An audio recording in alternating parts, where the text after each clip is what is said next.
In questo episodio avremo un risveglio magico, un viaggio magico e una birreria pazzesca.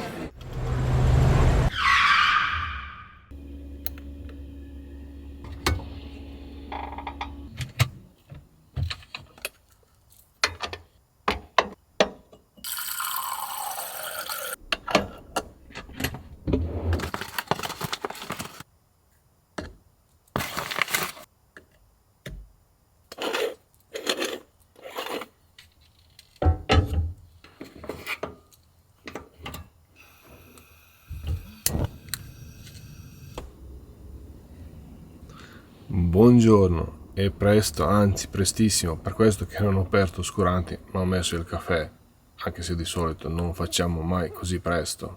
Buongiorno. Oggi abbiamo da fare tanta strada, ma dall'altra parte volevamo essere al Passo Resia, ancora prima dell'alba. Il caffè.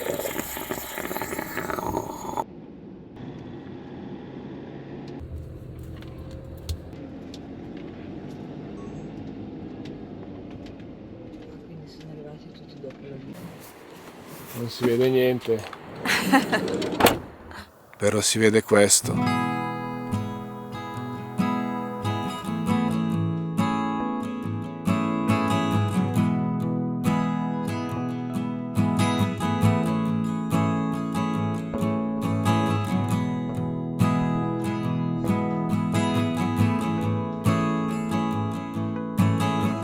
Insomma, la luce è questa.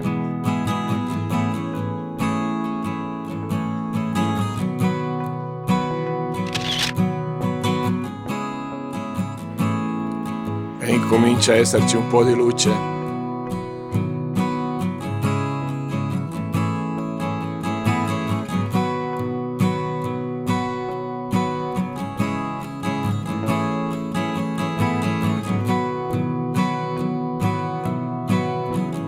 Ed è ora di partire.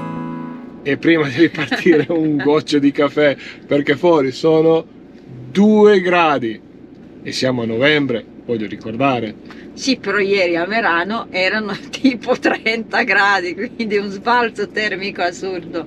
Io magari dal bicchierino. Sì, andiamo verso prossima meta, verso qualche birreria tedesca. E appena entrati in Austria ci siamo fermati a comprare la vignetta perché ci serviva più avanti, che non serve ancora, e dovevamo fare anche un po' di gasolio. Fatto tutto, siamo andati a pagare, a comprare appunto la vignetta, e alla domanda se il tipo parlava italiano e inglese non ha fatto neanche finire la frase. Nur Deutsch, praticamente solo tedesco. Chissà se eravamo inglesi, magari qualche parola la sapeva. Vecchi rancori delle frontiere.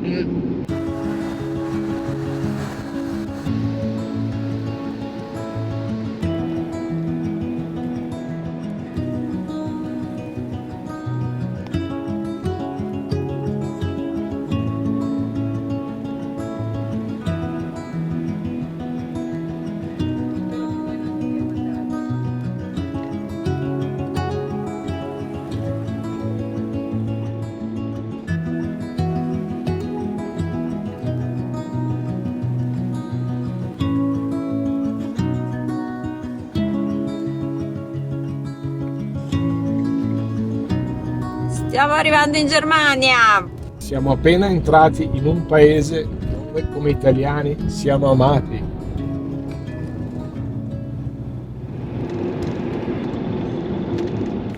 Prossima tappa Monaco di Baviera, ma intanto ci siamo fermati in un posto magico. Lo so che non si vede niente, ma l'ho fatto apposta. Per visitare questo posto siamo venuti in questo parcheggio da 13 euro 8 ore, anche se staremo probabilmente di meno. Però abbiamo deciso di pagare lo stesso perché il posto più vicino, gratuito e diversi chilometri, e non avevamo voglia. Molti dei nostri illustri colleghi direbbero che questo è un posto per i vecchi. E noi siamo sulla buona strada. No, noi siamo diversamente giovani, si dice così il giorno d'oggi per non offendere nessuno.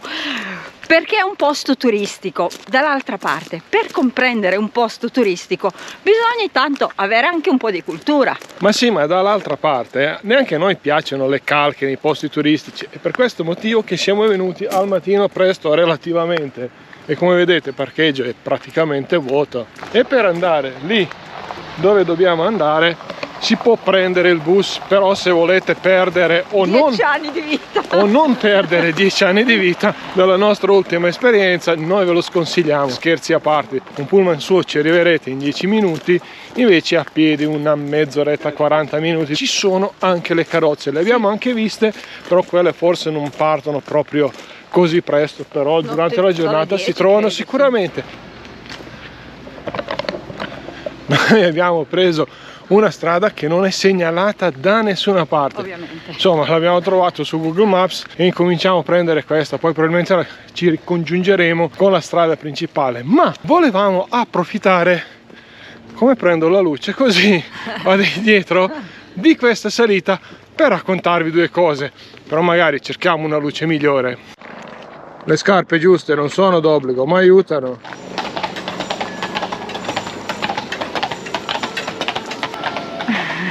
Si danno le precedenze.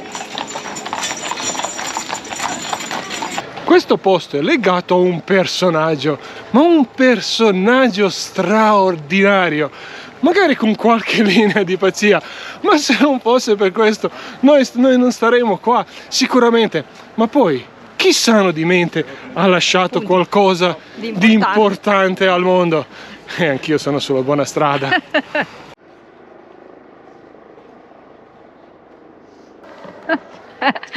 Ludwig II di Baviera, oppure lo chiamavano anche Ludovico Matto, da noi è conosciuto come Ludovico in Italia, però per noi è Ludwig perché così l'ha chiamato la mamma, così lo chiamiamo anche noi. Era, come abbiamo detto, un re un po' eccentrico, non gli piaceva politica, non gli piaceva la guerra, gli piaceva la cultura, gli piaceva l'arte e perciò ha combinato qualche guaio allo suo stato, al suo regno, perché questo signore qua aveva un po' la mania di costruzione, di piccolo costruttore, quindi si è fatto costruire qualche castello, ha speso tutti i soldi del reame e per questo che andiamo a vedere adesso ha speso pure tutti i soldi della famiglia.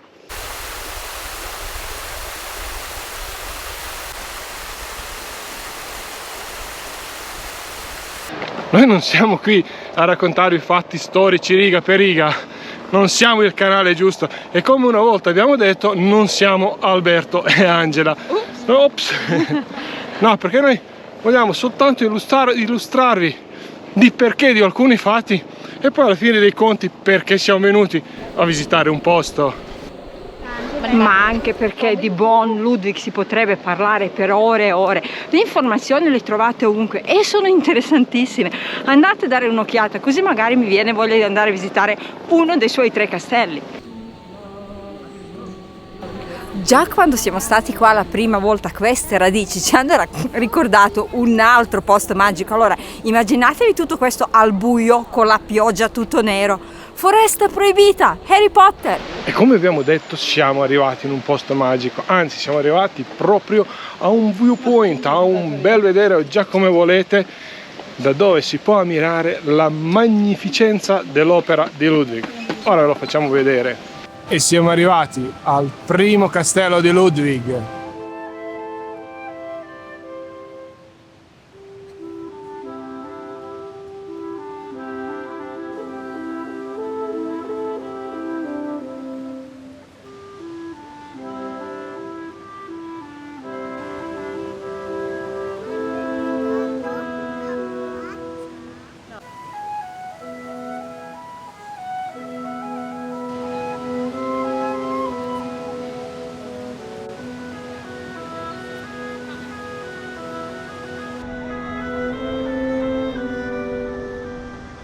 Ce l'abbiamo fatta tutti nello stesso punto. Sì, tutti nello stesso punto e poi tutti ti spingono. Non è che ci lamentiamo, il fatto sta che cercano tutti di fermarsi nel primo metro del ponte mentre i restanti 9 rimangono liberi. Cioè non so se mi sono spiegata. Il ponte su quale siamo stati per ammirare il castello si chiama Marienbrück, è un ponte sospeso in una gola a 90 metri di altezza.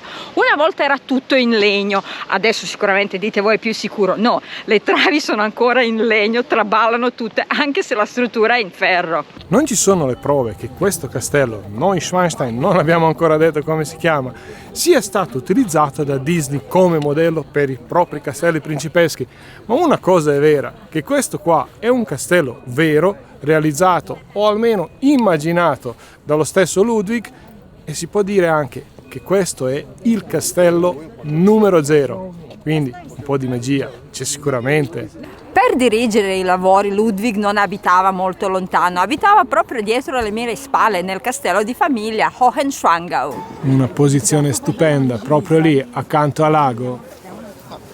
Poi c'è un lago anche dietro il castello, per non parlare di questo lago enorme. E che fine ha fatto il nostro buon Ludwig? Prima vediamo il castello e poi ve lo raccontiamo.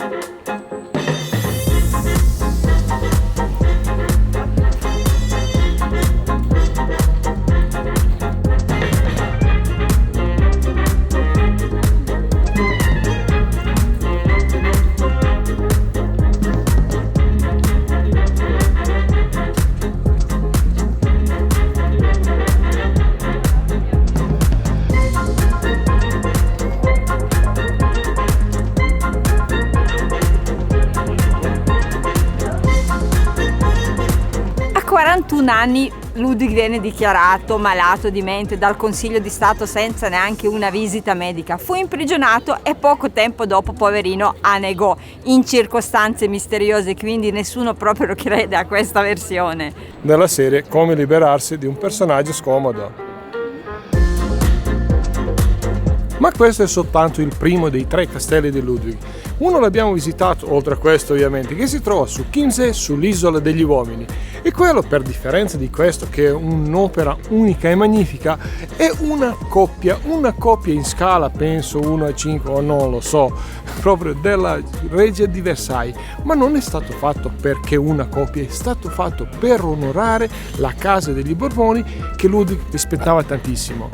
Il terzo castello che dobbiamo ancora visitare prima o poi è famoso per la sua grotta. È una grotta artificiale che Ludwig fece costruire e la riempì d'acqua in modo da poter mettere una barca, adesso non mi ricordo se è addirittura a forma di conchiglia o di cigno, dove lui andava a rilassarsi ascoltando la musica da camera o, se volete di più, la musica più probabilmente di Wagner. Il castello è visitabile anche all'interno, ma dovete acquistare un biglietto. E per differenza di un po' di anni fa non si può più entrare nemmeno gratuitamente all'interno del cortile, dal quale potete ammirare anche il Marienbrücke, cioè il ponte da dove abbiamo fatto le riprese iniziali. Ma noi l'abbiamo già visitato. Ed eccoci di nuovo nel bosco per concludere da dove abbiamo iniziato. Ludwig però era molto ben voluto dal popolo già all'epoca e ancora al giorno d'oggi tanti lo ammirano qua in Baviera. Poi parliamocene chiaro, Ludwig ormai il suo debito l'ha ripagato mille volte con tutti gli introiti che genera dal turismo dei suoi 3 castelli e non solo quelli. E noi andiamo avanti. Alla prossima!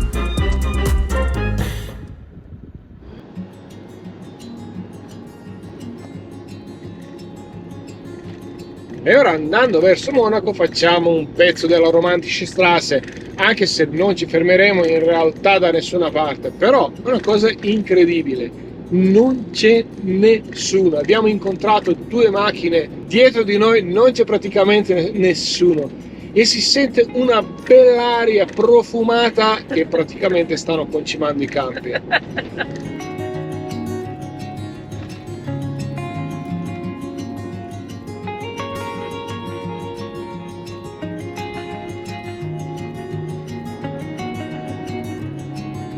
Abbiamo fatto questo pezzo della Romantische Straße, è una cosa incredibile quanto la strada è bella. Purtroppo io ero sempre un po' non contrario alla Romantische Straße, ma di solito la presentavano sempre come un elenco, e ripeto, elenco dei paesini barocchi, non dico tutti uguali, ma non è che manca più di tanto. Ma la strada, la natura è una roba fuori dal normale. Poi secondo me è da fare, soprattutto adesso in autunno che stanno cambiando le foglie, i colori pazzeschi. abbiamo abbandonato Romantische Straße, però proseguiamo con Alpenstraße, che credo sarà altrettanto bella. Questo modo.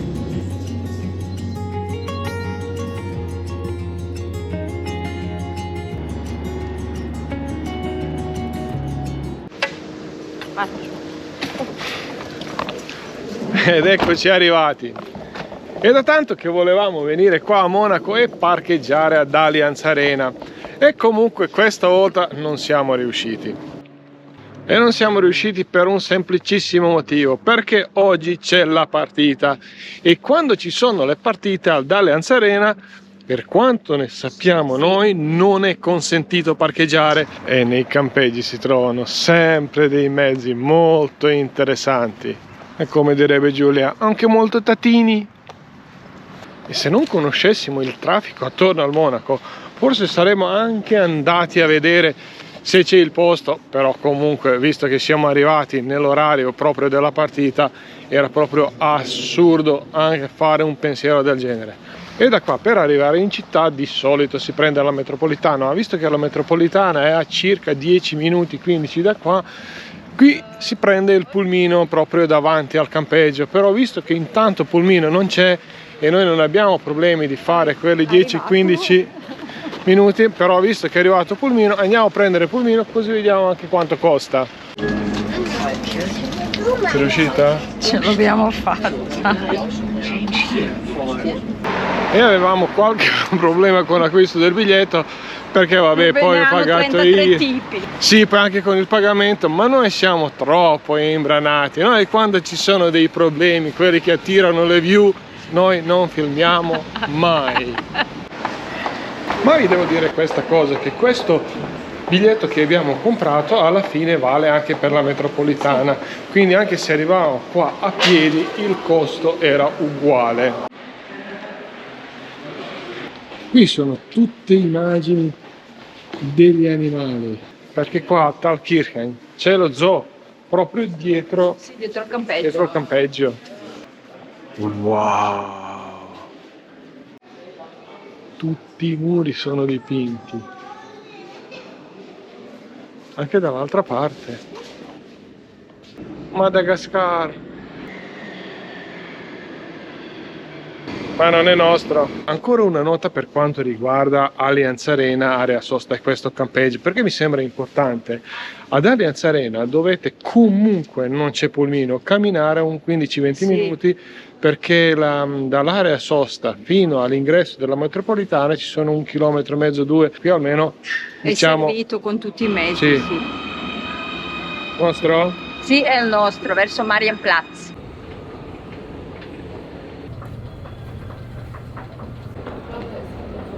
E come potete vedere dietro di me è pieno di gente, quindi se vi interessa anche parte shopping qua a Monaco, volete vedere i negozi, qualcosa in particolare, dovete assolutamente venire durante la settimana fino a sabato, perché domenica tutti gli esercizi sono chiusi. Chiusi nel senso che 10 anni fa, domenica mattina, non siamo riusciti a bere nemmeno un caffè. Quello lo andremo a vedere domani.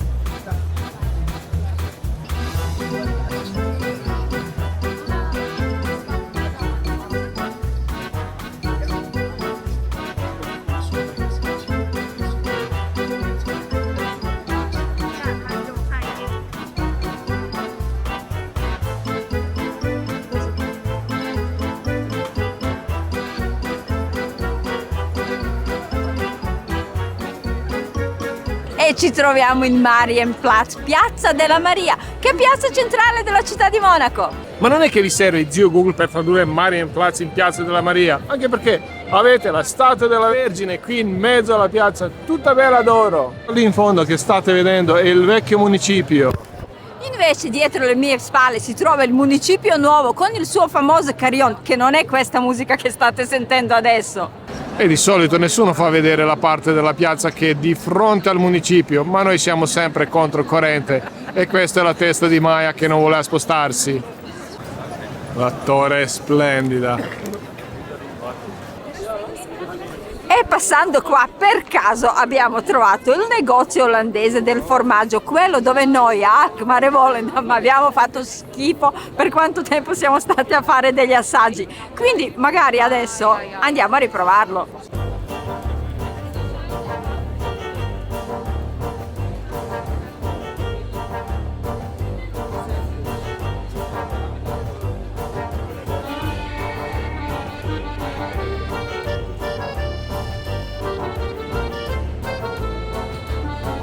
E nonostante abbiamo fatto levataccio stamattina, abbiamo fatto una scarpinata della Madonna, perché mai siamo venuti sabato pomeriggio a Monaco, direte voi, con tutta questa gente, ma per vedere il mercato, perché questo mercato purtroppo domani che è domenica è chiuso e noi da tempo che lo volevamo vedere, perché un po' siamo partiti dei mercati, abbiamo visitato quello di Chioggia, Amsterdam, Londra, ovunque andiamo visitiamo i mercati, quindi volevamo vedere anche questo mercato. Però non vende soltanto solite cose, frutta, verdura, qualcosa di salamini. Questo mercato è pieno anche dei posticini dove potete fare gli assaggi, oppure volendo mangiare e magari anche bere un caffè, perché io penso che è arrivata l'ora.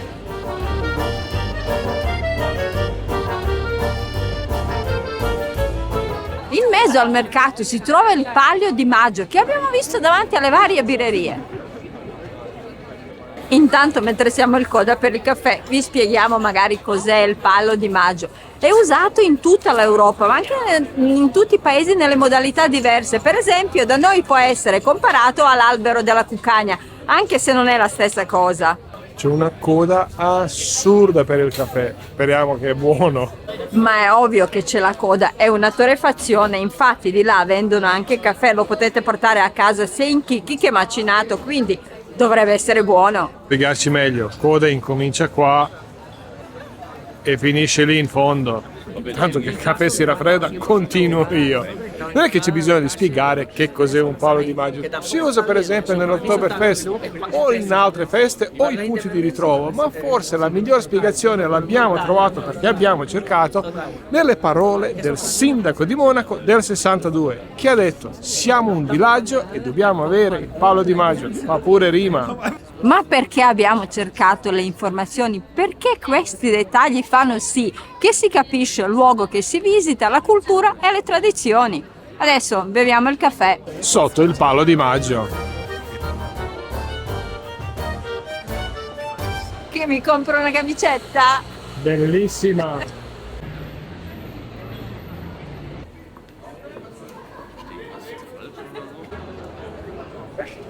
E noi anche stasera tenteremo di trovare posti in una delle più famose birrerie al mondo, perché quando ci siamo stati ultima volta non c'era posto neanche per una e noi eravamo in 4 persone.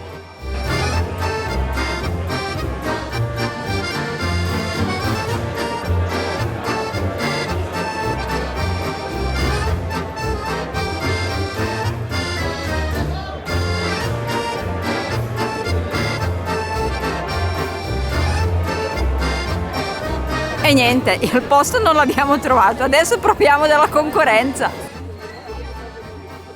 2 hours later. E per la 4ª volta andiamo a vedere il menù.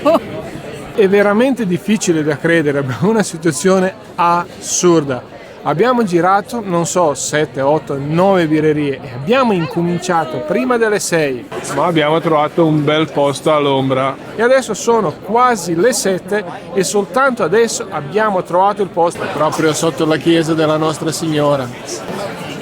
Ma è in crisi. Per fortuna questo ristorante qua c'ha il menù in inglese, ma ce l'ha anche in italiano, quindi siamo riusciti a capire qualcosa, perché gli altri soltanto in tedesco purtroppo. Quindi prendiamo un mezzo stinco di maiale con una insalata mista con un po' di patate, crauti, spezie, insomma un po' di tutto. Proviamo tutto. E la birra è arrivata. Io come sempre una Radler, lui una Agustina era la spina. Non c'è la birra migliore alla spina di questa qua, almeno per me. Questa è più leggera di quella di ieri.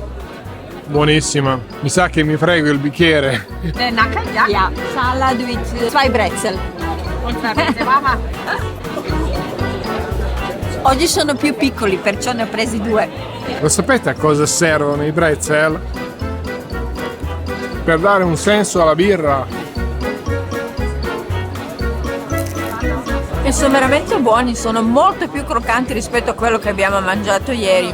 E un pochino più salati, però buoni. Lì c'erano. È arrivata l'insalata, ma anche stinco, con i canederli. I wanted this salad, this side dish. Maybe this is a side salad.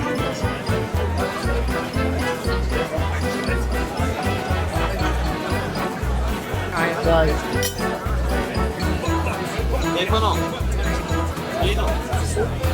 Grazie. Facciamo metà di uno. Sì. Ok, prima questo. E vai.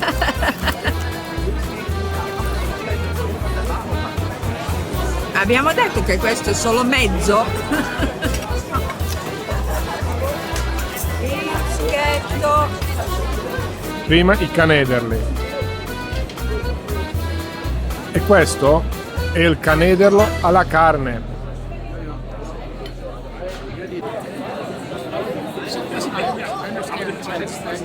Leggermente piccante, carne e pane, e con sugo ci sta benissimo. E ora proviamo sto pezzo di mezzo stinco.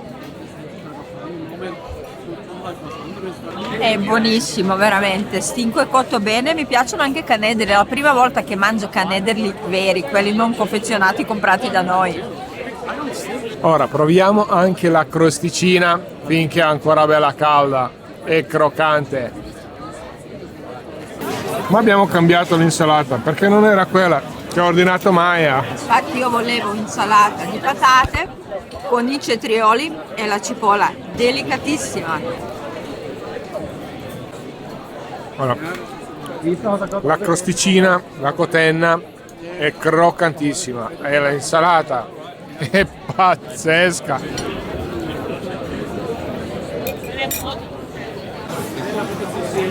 E come dice nostra amica Nadia dagli organizzati, qua non si fanno i prigionieri. Salettine umidificate. È avanzato solo il brezel, ma finiremo anche quello. E cosa dire per la conclusione? Quanto abbiamo speso ve lo diremo alla fine con tutte le altre cose, però possiamo dirvi che con tutto quello che abbiamo bevuto e mangiato, e il posto non è di meno, abbiamo speso, possiamo dire giusto? Ma alla fine non è la questione quanto abbiamo speso, ma di come abbiamo mangiato. E si torna da Charlie. E siamo tornati, adesso una doccia e si va a dormire. Buonanotte. Nel prossimo episodio vedremo pesci finti, pesci veri e altri animali. Poi ci saranno i mezzi ignoranti, ruote di legno e soprattutto il mondo pazzesco della BMW, dove il caffè ci servirà un robot. Non mancherà la birra, ma non prima di prendere un ascensore fotonico. Sometimes you just gotta believe there's something that'll give you relief. There's something that'll have what you need, what you need.